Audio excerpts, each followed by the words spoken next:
केदारनाथ का वो रहस्यमय सेवक, क्या आप विश्वास करेंगे? क्या मृत्यु के बाद भी कोई अपनी सेवा जारी रख सकता है? क्या भगवान शिव के धाम में आज भी कोई गढ़ बनकर यात्रियों की मदद करता है? ये कहानी सुनने के बाद आपका जवाब बदल सकता है। ये सच्ची घटना है, बस शब्दों में पिरोई गई है। कहानी में कोई बदलाव नहीं है, सिर्फ सुनने का तरीका अलग है। केदारनाथ का वो अनजान सेवक। लुधियाना की मल्होत्रा परिवार में माँ बाप और एक बेटा था।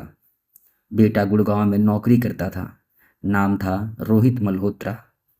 पूरा परिवार शिव भक्त था, इतना पक्का कि जीवन की हर बात भगवान शिव से जुड़ी होती। माता पिता का सपना था केदारनाथ के दर्शन का, पर मौका कभी बन नहीं पाता था। एक दिन पता चला कि उनकी कॉलोनी के कई लोग बस बुक करके केदारनाथ जा रहे हैं। उन्होंने रोहित से छुट्टी लेकर साथ आने को कहा। रोहित को छुट्टी नहीं मिली। माता पिता नाराज हुए। इतनी बीमारियां हैं, पता नहीं कब क्या हो जाए। दिल की इच्छा दिल में ही रह जाएगी। हम तो जाएंगे ही, चाहे कुछ भी हो, कहकर वे ग्रुप के साथ निकल पड़े। सड़क का सफ़र तो ठीक रहा, पर 14 किलोमीटर की पैदल चढ़ाई में हालत बिगड़ने लगी। रोहित की माँ की सांस फूलने लगी, धड़कनें तेज, शुगर भी गिर गई। उन्हें लगा जैसे अब अंत निकट है। एक पत्थर पर बैठकर हाथ जोड़कर बोली, बाबा केदारनाथ, आंखों से दर्शन की इच्छा थी, शायद आत्मा से ही देख पाऊंगी। पिता की हालत भी नाजुक थी।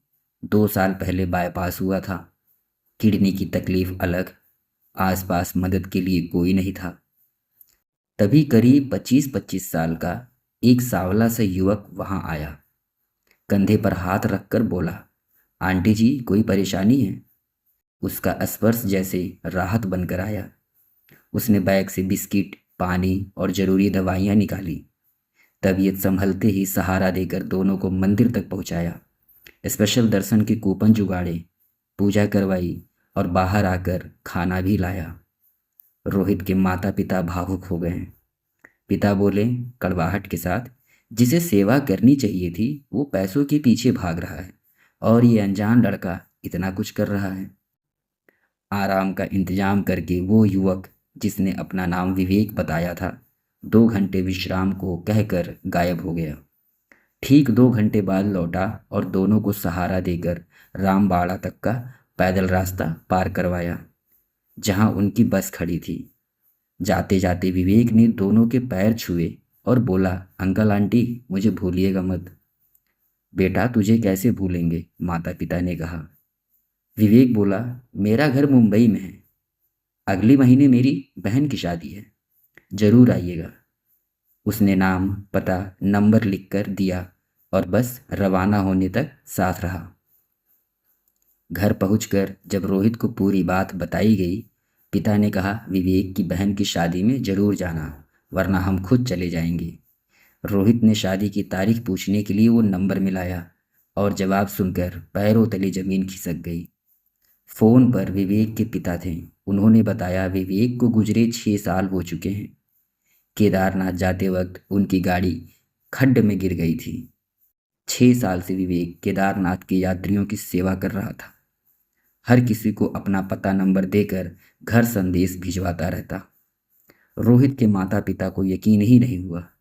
फिर भी परिवार शादी में शामिल होने मुंबई पहुंचा। ड्राइंग रूम में विवेक की बड़ी तस्वीर माला पहने लगी थी। वहाँ और भी कई लोग मौजूद थे जिन्हें विवेक ने कभी न कभी मदद की थी। विवेक के पिता ने सबसे कहा, भगवान शिव से प्रार्थना कीजिए उसे मुक्ति मिले।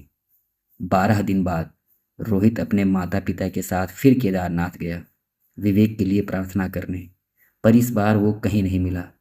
शायद विवेक प्रेतात्मा नहीं, शिव का गढ़ बन चुका था, जो दिन में दिखता, मंदिर जाता, पूजा करता और यात्रियों की सेवा करता रहता। जय बद्रीनाथ, जय केदारनाथ, भव सागर से पार लगाए बाबा भोलेनाथ। अगर ये कहानी दिल को छू गई हो तो कमेंट में जय केदारनाथ जरूर लिखें और इसे उन लोगों तक शेयर करें जो भोलेनाथ के भक्त हैं। ऐसी और सच्ची अनुभव कहानियों के लिए चैनल को सब्सक्राइब करना ना भूलें।